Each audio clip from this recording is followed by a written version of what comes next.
पवित्र पावन दरबार प्रेमियों ने बड़े भाव से, बड़ी श्रद्धा से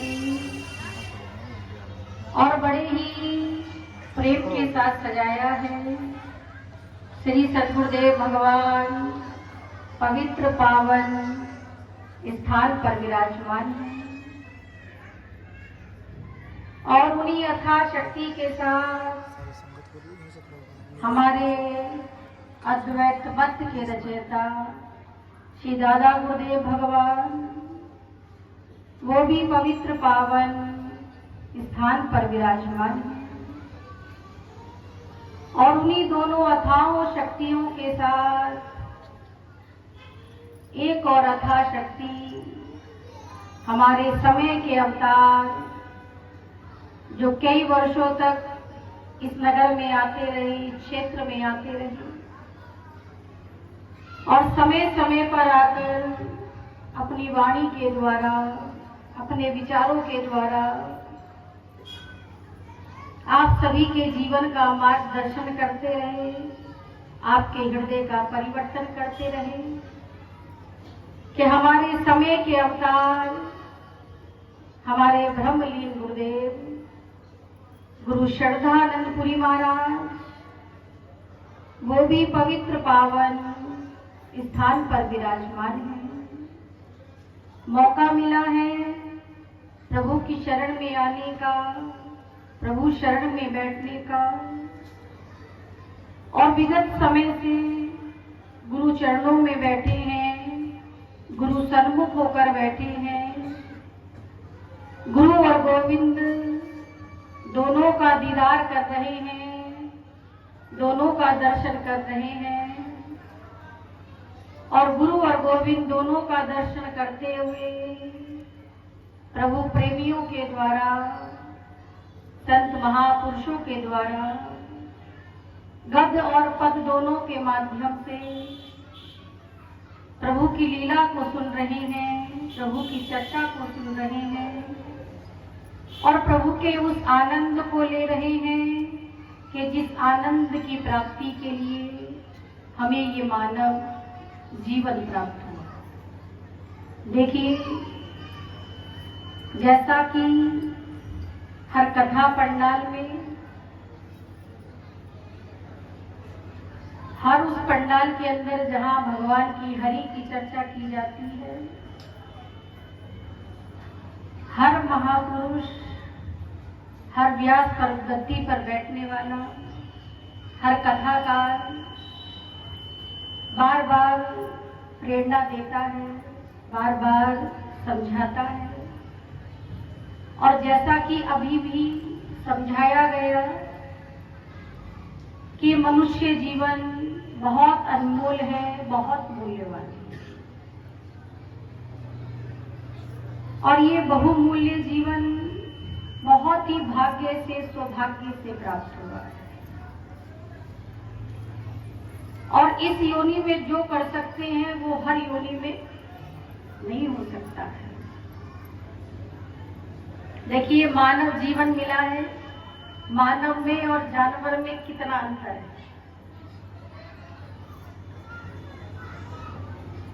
83,99,999 योनियां। हर योनि में हर चीज मिल जाएगी। किसी भी योनि में आओगे आप, हर चीज मिलेगी, लेकिन क्या नहीं मिलता है? हर योनि में हर चीज मिलेगी, खाना, पीना, सोना, जागना, बच्चे पैदा करना और बच्चे पालना, बच्चों पैदा करके बच्चों से प्रेम करना, ये सब चीजें हर योनि में मिल जाएंगी। लेकिन हर योनि में क्या नहीं मिलेगा, आप बताइए? हर योनि में क्या नहीं मिलेगा? हर योनि में ये सत्संग नहीं मिलेगा जो आप कर रहे हैं। और ये केवल और केवल कौन कर सकता है? ये केवल एक मनुष्य है जो परमात्मा की भक्ति, सुमरन और सत्संग कर सकता है। और जीवन में सत्संग क्या करता है? अगर सत्संग का संग है तो जीव पाप से दूर है, और अगर सत्संग का संग नहीं है, सत्पुरुषों का संग नहीं है।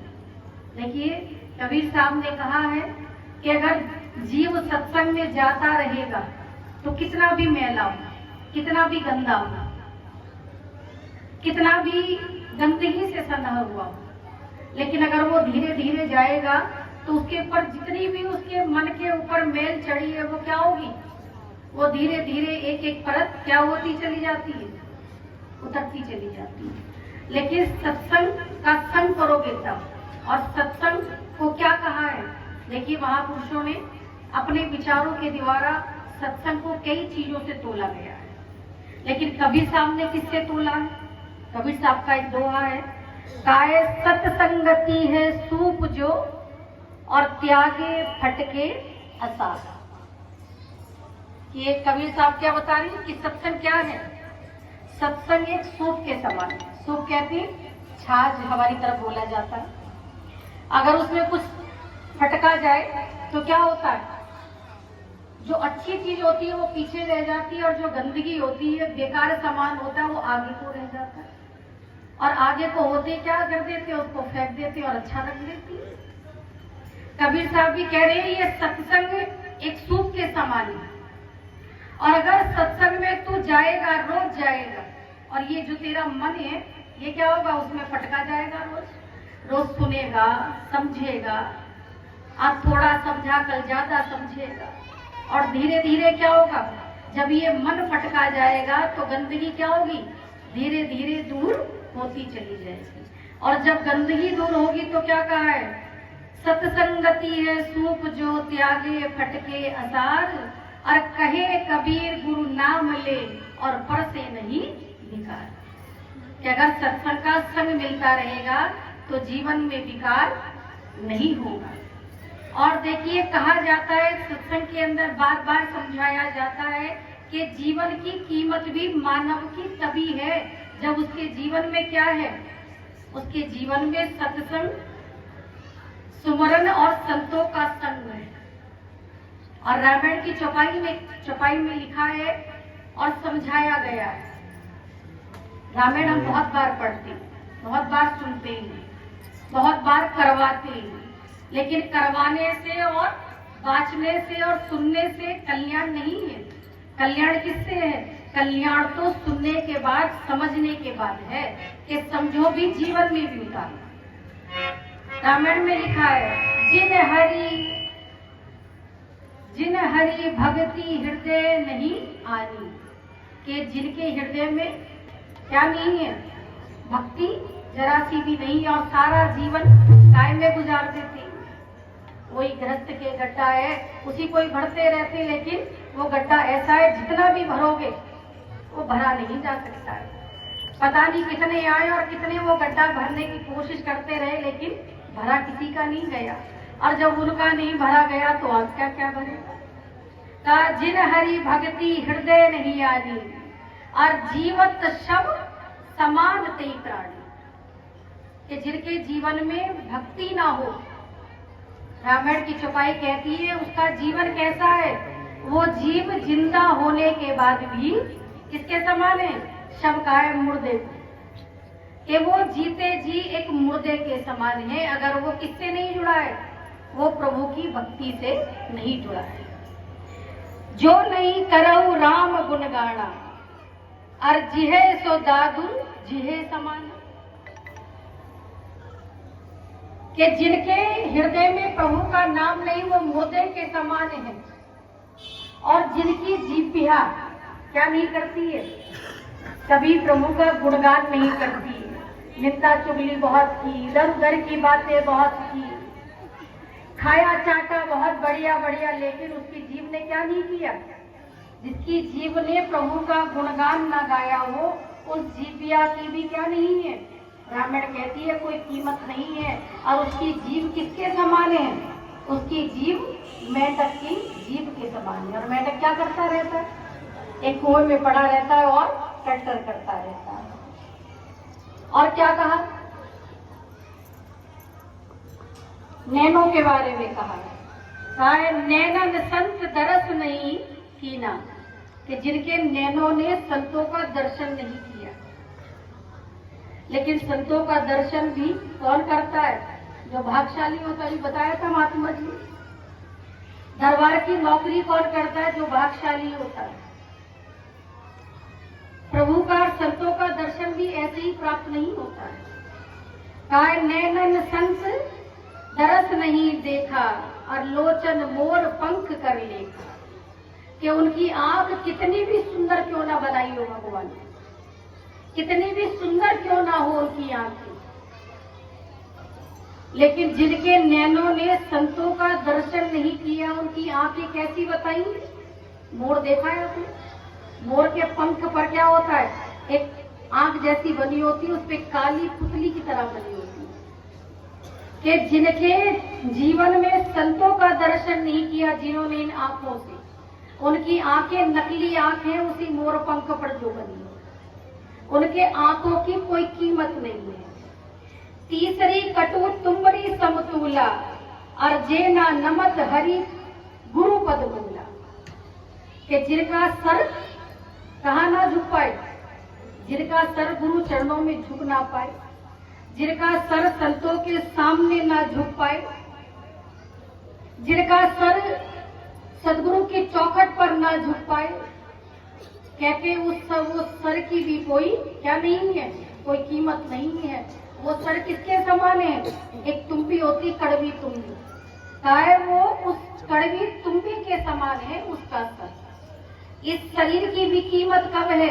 जब इस आंख से प्रभु का दर्शन करो। इस कान की कीमत तब है, और कहा भी है जे हरि कथा सुने नहीं काना और श्रवण रंग अहि भवन समाना, कि कान कितने ही परमात्मा ने सुंदर क्यों ना बनाए, कानों में कितनी सुंदर सुंदर बालियां क्यों ना पड़ी, लेकिन कीमत कान की बाली से नहीं है, सोना पहनने से नहीं है। कीमत किसकी है? कीमत उस कान की है जिसने भगवान की कथा को इन कानों से सुनी, और जिन्होंने भगवान की कथा को नहीं सुना, क्या कहा? श्रवण रंग अहि भवन समाना, कि उनके कान कैसे बताएंगे?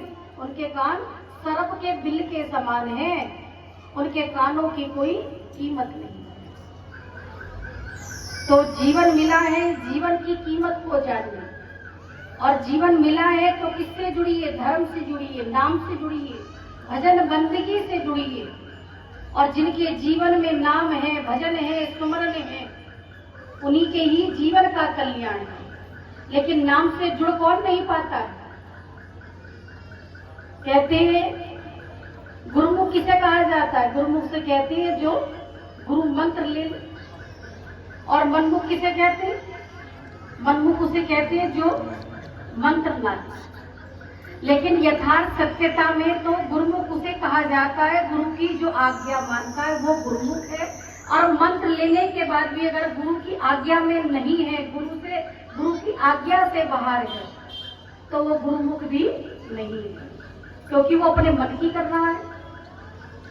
और जो अपने मन की करता है मंत्र लेने के बाद भी, तो वो गुरु का सेवक नहीं कहलाता है। और नाम किसके हृदय में बैठता है? नाम भी दिया किसको जाता है? एक जगह एक कथा है, एक संत हुए, संत रविदास, और संत रविदास भी बहुत पहुंची हुई हस्ती हुए। संत रविदास के पास एक कोई संसारिक जीव, जिसने सुन तो लिया सत्संग में कि नाम लेना चाहिए, नाम लेना जरूरी है, थोड़ा बहुत सुना, थोड़ा बहुत पढ़ा, और थोड़ा बहुत सुनने के बाद और पढ़ने के बाद संत रविदास जी के पास चला गया, और संत धनवान सेठ पहुंचा और कहने लगा रविदास जी से कि महाराज, मेरा नाम ये है और मैं फलाने नाम से पुकारा जाता हूँ, लोग मुझे क्या कहते हैं? लोग मुझे पूरे चंडीगढ़ के अंदर सेठ जी कह के पुकारते हैं। तो संत रविदास जी ने कहा, तो भैया हम क्या करें? कहने लगे, नहीं आप कुछ नहीं, हम तो अपना परिचय दे रहे हैं आप। संत रविदास जी ने कहा, परिचय तो दे रहे हो, ये बताओ हमारे पास क्यों आए? कहने लगा, महाराज हम आपके पास इसलिए आए हैं कि आप हमें नाम की बख्शीश कर दो, आप हमें नाम की दात दे दो, आप हमें मंत्र दे दो। संत रविदास जी ने कहा मंत्र दे दो। एकदम आए और एकदम कह दिया कि मंत्र दे दो। अरे मंत्र कोई टॉफी गोली है जो खोली और तुरंत तेरे को दे दूंगा मैं। संत रविदास जी ने कहा अभी समय नहीं है मंत्र देने का, नाम देने का। लेकिन वो सेठ को पैसे का बहुत अहंकार था। कहने लगा, संत रविदास जी से कहने लगा, महाराज आप चाहे कितनी भी क्या ले लीजिए, दक्षिणा मांग लीजिए हमसे, आप कितना भी धन आप हमसे ले लीजिए, जो कहोगे हम वो दे देंगे। आप हमारे पास बहुत पैसा है, जो मांगोगे वो देंगे। केवल क्या कर दो, आज हम नाम लेने आए, हमें मंत्र दे दो, क्योंकि हम आज अपनी दुकान बड़ी मुश्किल से बंद करके आए हैं। हम बार बार दुकान बंद करके नहीं आ सकते। अब संत रविदास जी ने सुना, कहने लगे बड़ा पैसों का अहंकार है, बड़ी भू भरी पड़ी है इसके अंदर। तो कहा है संत बड़े परमार्थ, संतों का काम है दूसरों की मैल निकालना, दूसरों को समझाना। वो तो पूरी कोशिश करते हैं, कमी कहीं हमारी ही रह जाती है कि हम अपने मैल को खुद ही नहीं निकलवा पाते। संत जी ने, रविदास जी ने देखा बड़ी अंदर भू भरी पड़ी है, पैसे का बहुत अहंकार है। एक संत से कह रहा है कि पैसे ले लो और मंत्र दे दो। वो इतना अनमोल कीमती नाम ये पैसे से तुलना कर रहा है। संत रविदास जी ने सोचा इसकी अहंकार जो इसके मन में भरा है, इसको थोड़ा सा तो देखना पड़ेगा। संत रविदास जी ने कहा नाम तो दे देंगे, लेकिन नाम से पहले हम आपसे एक चीज मंगाएंगे, वो ले आओ। कहने लगा सेठ जी बताओ महाराज क्या लाना। कहने लगे एक लोटा, एक गड़वी क्या ले आओ, एक गड़वी दूध लेकर आ जाओ। सेठ कहने लगा एक गड़वी दूध, अरे हमारे पास किस बात की कमी है, एक गड़वी मांग रहे थे और एक बाल्टी भर के ले आया। कहने लगा महाराज कोई कमी थोड़ी है, और एक बाल्टी भर के थोड़ी देर में गया और थोड़ी देर बाद वापस आ गया और गड़वी बाल्टी भर के लिया है। देखो महाराज एक लोटा मंगाया था, बाल्टी भर के लाए हम। और उसके आने से पहले संत रविदास जी ने क्या किया, आश्रम में एक बर्तन पड़ा था, कटोरा बड़ा सा, उसमें वो गंदा पड़ा था, उसमें बहुत दिन से वो मंजा नहीं था, उसमें झूठन पड़ी थी। संत रविदास जी पहले ही अपने बराबर में रखकर बैठ गए। सेठ जी आए, महाराज दूध ले आए, बताओ अब दूध का क्या करें। संत जी ने तुरंत कटोरा उठाया और कहा ये रखा है, इसमें पा दे, इसमें डाल दे। और सेठ जी ने देखा बर्तन तो कैसा है, बर्तन तो गंदा है। कहने लगा रे संत रविदास जी आप क्या कर रहे हैं, इस गंदे से कटोरे में दूध डलवा रहे हैं, दूध खराब हो जाएगा। संत जी ने कहा रे हम तुझसे कह रहे हैं डाल दे, दूसरी बार कह दिया। कहने लगा रे संत जी क्या कह रहे हो, ये कटोरा गंदा है, इस गंदे कटोरे में दूध डलवा रहे, दूध खराब हो जाएगा।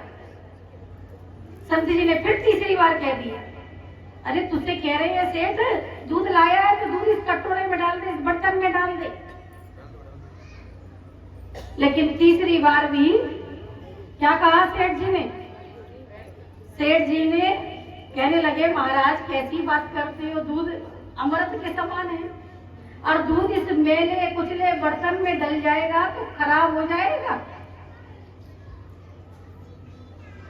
और जब संत जी की ने इतनी बात सुनी तो कहने लगे सेठ जी एक दूध जो 2 टके की चीज है वो तू इस गंदे बर्तन में डालने से डल रहा है, और इतना महामंत्र तू कह रहा है मुझे दे दो, पैसे दे दो। और सच्चे दरबार की वो इतना अनमोल नाम में तुझे कैसे दे दूं, इतना अनमोल नाम में तुझे नहीं दे सकता अभी, जब तक तेरे अंदर की मन की गंदगी दूर नहीं होगी तब तक तुझे वो मंत्र प्राप्त नहीं होगा। सेठ हाथ जोड़ने लगा, कहने लगा महाराज तो कैसे प्राप्त हो गया? संत जी ने कहा रोज सत्संग में आया कर, और रोज सत्संग में आकर सत्संग सुनाकर, और सुनने के बाद क्या किया कर? सुनने के बाद आश्रम में जहाँ तू कथा चल रही हो वहां पर झाड़ू बुहारी किया कर, सेवा किया कर, और जब घर चला जाए और रात को सोया करे तो मंत्र बेशक नहीं है लेकिन मन ही मन क्या किया कर? मन ही मन जिसको तू मान रहा है पहले उसका ही तू क्या करा कर? ध्यान करा कर। और जब तेरा धीरे धीरे सत्संग रूपी झाड़ू से क्या लग जाएगी? तेरे हृदय में झाड़ू लग जाएगी तो तुझे मंत्र दे दिया जाएगा। सेठ जी नाम की कीमत नहीं समझ रहे थे, नाम की कीमत समझाई। सेठ जी संतों के संग की कीमत नहीं समझ रहे थे, वो समझाई। सेठ जी सेवा की कीमत नहीं समझ रहे थे, वो समझाई। और देखिए संतों के संग करने से, संतों का संग होने से हमारे जीवन में बहुत सारे परिवर्तन आ जाते हैं। लेकिन संग कैसा होना चाहिए? संग बिल्कुल मन से होना चाहिए, उस पर तो रंग चढ़ता है। और जो केवल दिखावे के लिए ही संग करता हो